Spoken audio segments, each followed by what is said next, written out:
Otra cosa que nos pueden decir, por ejemplo, es, bueno, pero es que en Lucas capítulo 2, versículos 22 y 23, se dice que Jesús fue el primogénito de sus padres, porque el Señor San José y Santa María llevaron a Jesús a presentar al templo para cumplir con la ley que prescribía que había que presentar al templo el primogénito. El primogénito. Por lo tanto, si ellos presentaron a su primogénito, significa que él fue el primero entre otros. Ahí está claramente, te dirán. Así me decían a mí. Así me enseñaron a mí. Una vez más, falta de profundización en la palabra de Dios. Porque primogénito no es un término cronológico. Primogénito es un término litúrgico. Cuando se decía, tienes que presentar a tu primogénito, es el primero que salga, no el primero en relación con el segundo, sino la primicia, aunque sea lo único. Fíjense qué inverosímil resulta ser la idea de que tenga que ser el primogénito el primero entre muchos. Significa entonces que tenían que esperar los padres a tener un segundo hijo para presentar el primero. Si lo hubiesen hecho, desobedecían la ley. No se podía esperar a tener un segundo para presentar el primero. No. El hijo que tuvieras, sea el único o el primero entre muchos, tú tenías que presentarlo al templo. En otras palabras, primogénito no es un término cronológico, de sucesión, de cantidad. Primogénito es un término litúrgico. También se dirá, por ejemplo, este es tremendo, Mateo 1:25. Mateo 1:25 dice, en algunas traducciones dice, y sin haberla conocido, tuvo a su hijo Jesús. Hay otras traducciones, también buenas, que dicen, y no la conoció, es decir, José no conoció a María hasta que dio a luz a Jesús. Entonces dicen, ve, aquí está. Eso fue lo que me enseñaron a mí. ¿Ves? Dice que José no conoció a María hasta que dio a luz a su hijo Jesús. Hasta, entonces significa, para algunas personas, bueno, significa que no hubo algo antes, pero después de dar a luz, sí hubo algo. Porque la palabra conoció o conocer tiene implicaciones de este tipo de encuentro o relación sexual. Eso es lo que dicen. No tuvo hijos o no tuvo relación, mejor dicho, hasta que conoció, hasta que dio a luz a Jesús. ¿Y cuál es la verdad? Miren, la verdad es que la palabra hasta en la Biblia no siempre significa que después hubo algo. Podemos buscar, por ejemplo, en 2 de Samuel, capítulo 6, versículo 23, para dar un ejemplo. El último versículo del capítulo 6 de 2 de Samuel dice que Mical, la hija de Saúl, no tuvo hijos hasta el día de su muerte. ¿Qué significa esto? ¿Que después de muerta las tuvo? No, seguro que no. Y el Salmo 110, siéntate a mi diestra hasta que ponga a tus enemigos por estrado de tus pies. ¿Significa esto que después de vencer los enemigos de Jesús, del Mesías, porque es un salmo mesiánico, ya entonces Jesús no va a estar a la derecha en el trono del Padre? No, seguro que no. Hasta no siempre significa que después hubo algo. El texto del Evangelio 28:20. Yo estaré con ustedes hasta el fin del mundo. ¿Significa esto que después del fin del mundo no estará más con nosotros? ¿Qué significa? Después del fin del mundo es que vamos a estar con Él y nos vamos a gozar. Ahí es que va a comenzar la fiesta.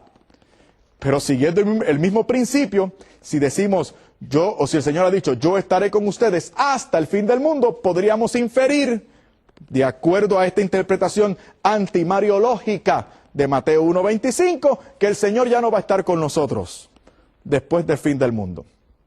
No, por favor, No, no, no. Tenemos que entender la Biblia en toda su profundidad, atendiendo a la cultura de aquella gente, atendiéndola, interpretándola a partir de este concepto de iglesia, porque la iglesia fue la que escribió la Escritura. De manera que la Escritura no puede contradecir ni hablar mal de la iglesia instituida y fundada por Cristo. No lo puede hacer. Es más, miren, vamos a establecer, yo creo que podemos llegar, ya a estas alturas podemos llegar a una conclusión, ustedes y yo. Católicos, evangélicos y yo, podemos llegar ahora a un acuerdo. El acuerdo es el siguiente, en base a todo lo que hemos demostrado hasta aquí en esta serie. No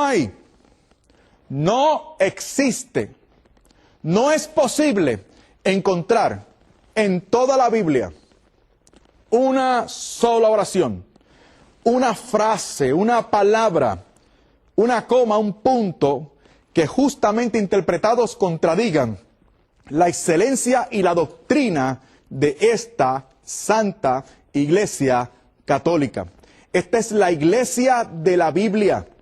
La Biblia no contradice la existencia, el valor, la excelencia de la iglesia, sino que la prueba, la defiende, porque la iglesia y su doctrina emanan de este libro. Y por cierto, la tradición autoritativa de la iglesia parte del libro. La teología católica parte de la Biblia. Esto, hermano, esto es una máxima entre nosotros los teólogos católicos. Se dice, se nos enseña, y si alguien quiere ser teólogo católico, tiene que creer esto. La Biblia es el alma de la teología. Y esta iglesia siempre ha creído. San Jerónimo lo dijo, es una frase de San Jerónimo en el siglo V. Y lo ha recogido como palabra de Dios el Catecismo de la Iglesia Católica y Dei Verbum en el Vaticano II también. Dice que desconocer a la Escritura es desconocer a Cristo.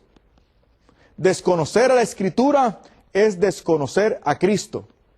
Por eso la Iglesia siempre ha venerado la palabra de Dios tanto como el cuerpo y la sangre de Cristo.